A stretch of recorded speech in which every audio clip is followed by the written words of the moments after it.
Inilah Buletin Dakwah Kafah edisi 409, 11 Rabiul Awal 1447 Hijriah atau 5 September 2025 Masehi dengan judul Hikmah Maulid Nabi meneladani metode perubahan politik ala Rasulullah SAW.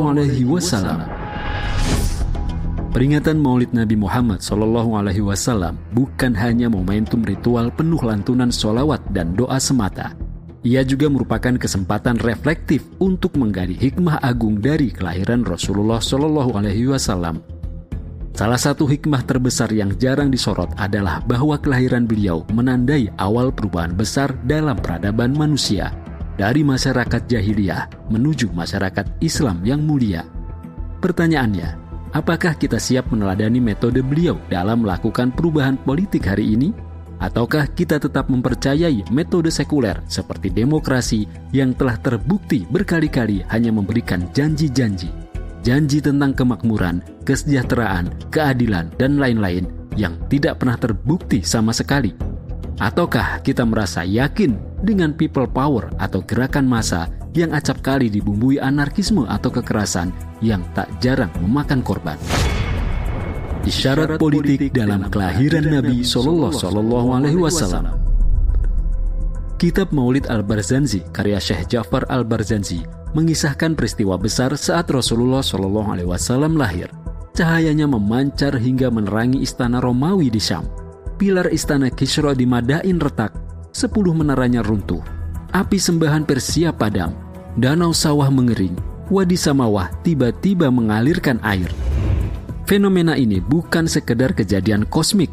Ini adalah syariat politik bahwa kelahiran Nabi Muhammad SAW adalah ancaman langsung bagi Imperium Persia dan Romawi saat itu.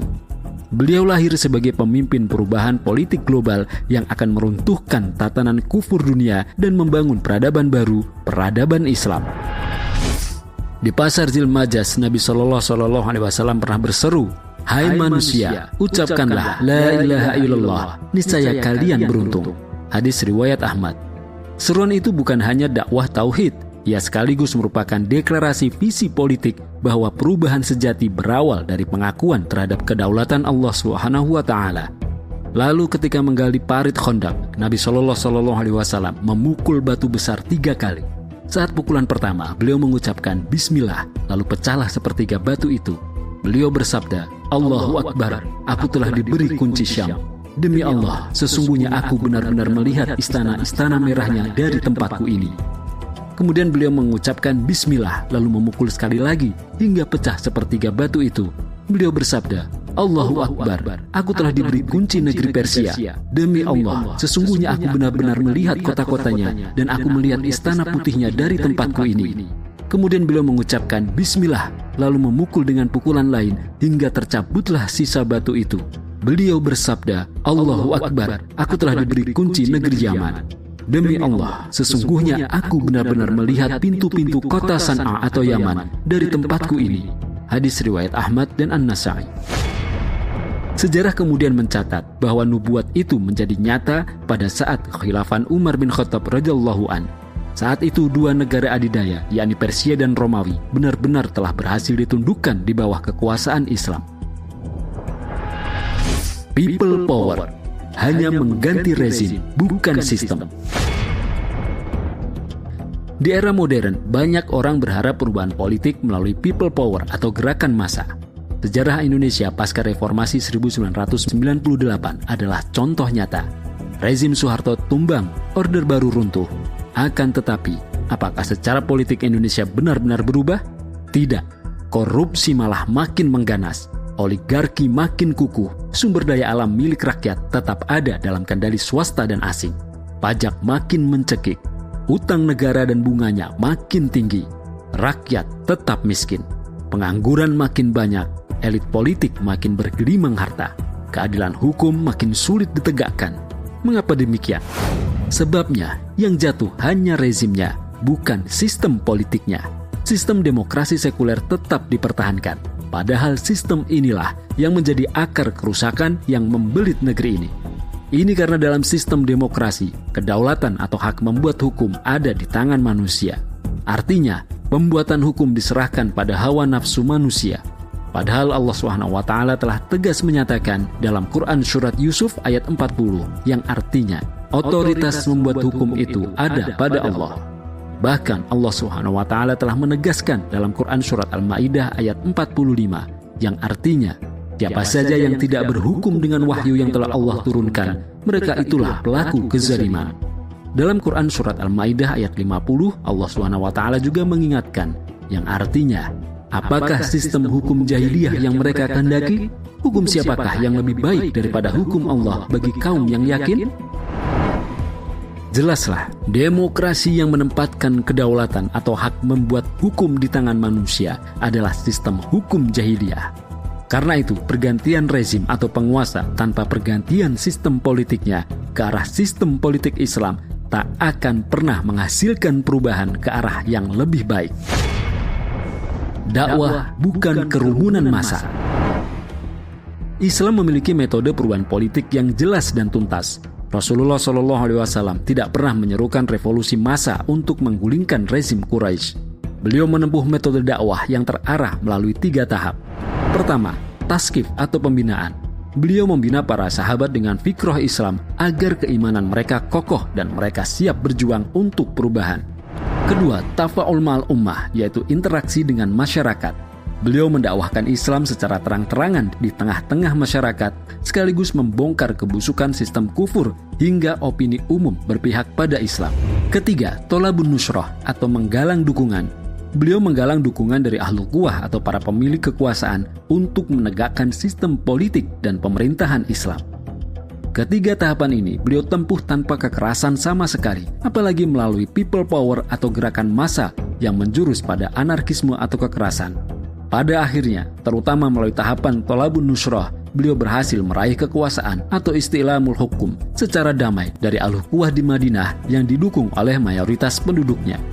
Saat itu mereka menyerahkan kekuasaan mereka secara sukarela kepada beliau. Sejak itu beliau segera memproklamirkan pendirian daulah Islam untuk pertama kalinya.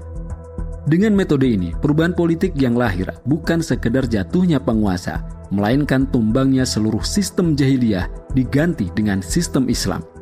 Hasilnya adalah peradaban Islam yang bertahan berabad-abad lamanya.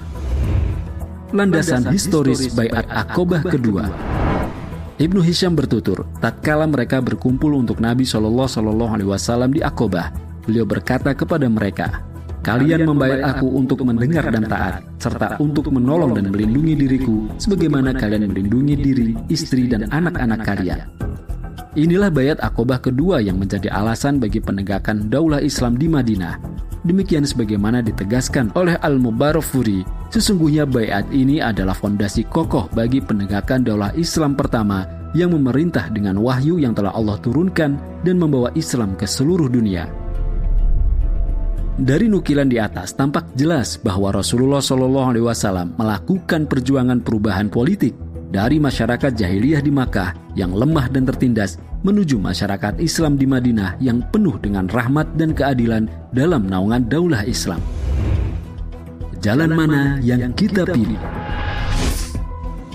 People power atau gerakan massa sejauh ini hanya memberikan euforia sesaat.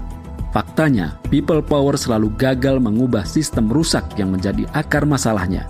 Sebaliknya, metode perubahan politik ala Rasulullah SAW telah terbukti efektif dalam proses perubahan hingga melahirkan peradaban agung. Alhasil, jika umat Islam benar-benar ingin lepas dari siklus tirani dan ketidakadilan, jawabannya bukan demokrasi atau people power atau gerakan massa. Jawabannya adalah meneladani metode dakwah dan perubahan ala Rasulullah SAW, menempuh thariqah nabawiyah, menegakkan Islam kafah, dan membangun kembali sistem pemerintahan Islam. Itulah sistem khilafah ala minhajin nubuwah sebagai pelanjut daulah Islam yang dirintis oleh beliau untuk pertama kalinya. Apalagi para ulama Ahlus Sunnah wal Jamaah telah sepakat bahwa khilafah adalah kewajiban syar'i, bukan sekedar pilihan politik. Salah seorang ulama mazhab Syafi'i terkemuka, Imam Al-Mawardi, tegas menyatakan, imamah atau khilafah itu ditetapkan sebagai pengganti kenabian dalam menjaga agama dan mengatur urusan dunia. Mengangkat seorang imam atau khalifah bagi umat hukumnya wajib berdasarkan ijma'. Imam An-Nawawi, salah seorang mu'tabar mazhab Syafi'i, juga menegaskan, para ulama telah bersepakat bahwa wajib atas kaum muslim untuk mengangkat seorang khalifah atau menegakkan khilafah. Kewajiban ini berdasarkan syariah, bukan berdasarkan akal. Bahkan Imam Nawawi menganggapi batil paham yang menolak kewajiban menegakkan khilafah ini. Beliau berkata, adapun apa yang dikisahkan dari Al-A'sam bahwa khilafah tidak wajib, atau juga dari yang selain dia, bahwa khilafah wajib hanya berdasarkan akal, bukan berdasarkan ketentuan syariah, maka kedua pendapat ini batil. Alhasil, peringatan Maulid Nabi Shallallahu Alaihi Wasallam sudah seharusnya diarahkan untuk memotivasi umat agar sungguh-sungguh melakukan perubahan politik ke arah Islam, sebagaimana yang telah dicontohkan oleh Rasulullah Shallallahu Alaihi Wasallam, bukan dengan tetap mempertahankan sistem demokrasi sekuler seperti saat ini. Hanya dengan itu, peringatan Maulid Nabi Shallallahu Alaihi Wasallam akan jauh lebih bermakna. Wallahu a'lam bishawab.